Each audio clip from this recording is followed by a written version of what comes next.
তালের এই ভরা মৌসুমে আজকে তৈরি করছি তালপাকুন পিঠা। রসালো এই তালপাকুন পিঠাটা খেতে এতটাই মজার যে মুখে দেওয়ার সাথে সাথেই একদম মিলিয়ে যায়। তো তালের পাকুন পিঠা বানানোর জন্য প্রথমেই আমি তাল থেকে তালের রসটা আলাদা করে নিয়েছিলাম। এরপর চুলায় একটা পাত্র বসিয়ে আমি তার ভিতরে 1 কাপের মতো তালের ঘন রস দিয়ে দিয়েছি। সাথে দিয়েছি 2 টেবিল চামচের মতো চিনি আর পরিমাণ মতো লবণ। এরপরে আমি এখানে দিয়েছি 3 টেবিল চামচের মতো নারকেল বাটা। নারকেল বাটাটা চাইলে কিন্তু স্কিপ করতে পারবেন। এরপর যেটা করতে হবে, নেড়ে চেড়ে তালটাকে একদম ফুটে ওঠা পর্যন্ত অপেক্ষা করতে হবে। তালটাকে আমি কিছুক্ষণ জাল করে নিয়েছি। এরপর এখানে আমি দিয়ে দিয়েছি 1 কাপ ময়দা আর সাথে দিয়েছি 1/4 কাপ চালের গুঁড়া। চাইলে চালের গুঁড়াটা স্কিপ করে শুধুমাত্র ময়দা দিয়েও এই পিঠাটা বানাতে পারবেন। এরপর আমি এখানে দিয়ে দিয়েছি 1/4 কাপ গুঁড়ো দুধ। এবার যেটা করতে হবে, একটা ঢাকনা দিয়ে ঢেকে চুলার আঁচটা মিডিয়ামে করে দিয়ে এটাকে কিছুক্ষণ জাল করে নিতে হবে। আমি 3-4 মিনিটের মতো জাল করে নিয়েছি। এবার ঢাকনাটা খুলে নিয়েছি। তারপর সব কিছু একসাথে মিশিয়ে একটা পিঠার গোলা বানিয়ে নিচ্ছি। তালপাকুন পিঠা বানানোর জন্য এই গোলাটাকে এরকম একটু ঝরঝরে করে বানিয়ে নিতে হবে। এর জন্য তালের পরিমাণ আর চাল বা ময়দার পরিমাণটা একটু বুঝে ব্যবহার করতে হবে। এবার আমি ঢাকনা দিয়ে ঢেকে চুলার আঁচটা একদম বন্ধ করে দিয়ে এটাকে 5 মিনিটের মতো রেস্টে দিয়ে দিব। 5 মিনিট পরে এই গোলাটাকে আমি একটা বাটিতে ঢেলে নিয়েছি। আর পিঠার গোলাটা কিছুটা ঠান্ডা হতে হতে এই ফাঁকে এখানে একটা বাটিতে আমি একটা ডিম ভেঙে নিচ্ছি। ডিমটাকে ভালোভাবে ফেটিয়ে নিয়েছি। তারপর পিঠার গোলার সাথে দিয়ে দিচ্ছি। এবার যেটা করতে হবে, এই ডিম দিয়ে পিঠার গোলাটাকে খুব ভালো করে মথে নিতে হবে। আমি একদম মসৃণ করে পিঠার গোলাটাকে মথে নিয়েছি। আর এই পর্যায়ে পিঠার গোলাটা এরকম একটু আঠালো থাকবে, তবে ভয় পাওয়ার কোনো কারণে। এই পর্যায়ে এখানে 3 টেবিল চামচের মতো তেল অ্যাড করে দিলেই দেখা যাবে পিঠার গোলাটা একদম সেট হয়ে যাবে আর হাতের সাথে একটুও লেগে থাকবে না। এরপর আমি যেটা করেছি, হাতটাকে পরিষ্কার করে হাতের সাথে কিছুটা তেল মাখিয়ে নিয়েছি আর এখান থেকে পরিমাণ মতো করে পিঠার গোলা নিয়ে নিচ্ছি।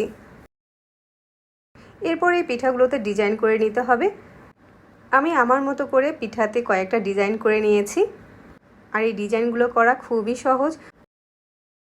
ছুরি কিংবা টুথপিক দিয়ে এই পিঠার ডিজাইনগুলো করে নিতে পারবেন। আমি খুবই সহজে কয়েকটা পিঠার ডিজাইন দেখিয়ে দিয়েছি। আপনাদের কাছে যেটা ভালো লাগে ওইভাবেই পিঠার ডিজাইনটা করে নিতে পারেন। তো আমি এখানে বেশ কিছু তালপাকুন পিঠা বানিয়ে নিয়েছি। এবার পিঠাগুলোকে ডুবো তেলে ভাজার জন্য মিডিয়াম আঁচে তেল গরম করে নিয়েছি আর তার ভিতরে পিঠাগুলোকে দিয়ে দিচ্ছি। এবার চুলার আঁচটাকে মিডিয়ামে করে দিতে হবে আর পিঠাগুলোকে উল্টে পাল্টে ভেজে নিতে হবে। আর ভাজার সময় যদি পিঠাগুলো এরকম ভেসে না ওঠে, তার মানে বুঝতে হবে ওই পিঠাগুলোর ভিতরে কিছুতেই রস ঢুকবে না। ভাজার সময় দেখা যাবে এই পিঠাগুলো তেলের উপরে ভেসে উঠবে। পিঠাগুলোকে আমি এরকম একটু ডিপ কালার করে ভেজে নিয়েছি। এরপর তেল ঝরিয়ে পিঠাগুলোকে উঠিয়ে নিচ্ছি। এখন পিঠাগুলোর জন্য আমি একটা শিরা বানিয়ে নিব। তো চুলায় একটা পাত্র বসিয়ে 2 কাপ পানি দিয়ে দিয়েছি আর তার ভিতরে 1/2 কাপ পরিমাণ চিনি দিয়ে দিয়েছি। মিষ্টিটা আপনার পছন্দ অনুযায়ী ব্যবহার করতে পারেন। আর সাথে কিছু আস্ত গরম মশলা দিয়ে দিয়েছি।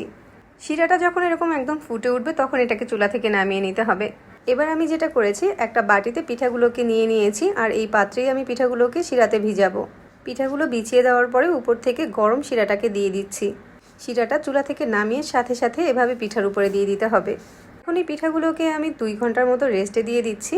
তো 2 ঘন্টা পরে দেখা যাচ্ছে পুরো শিরাটা এই পিঠাগুলো টেনে নিয়েছে আর পিঠাগুলো ফুলে ডাবল হয়ে গিয়েছে। আর দেখেই তো বুঝতে পারছেন পিঠাগুলো কতটা পারফেক্ট হয়েছে।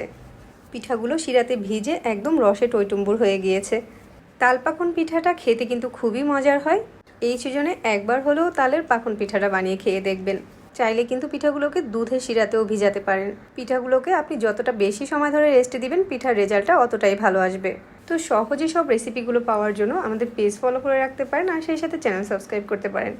সবাই অনেক বেশি ভালো থাকবেন। আল্লাহ হাফেজ।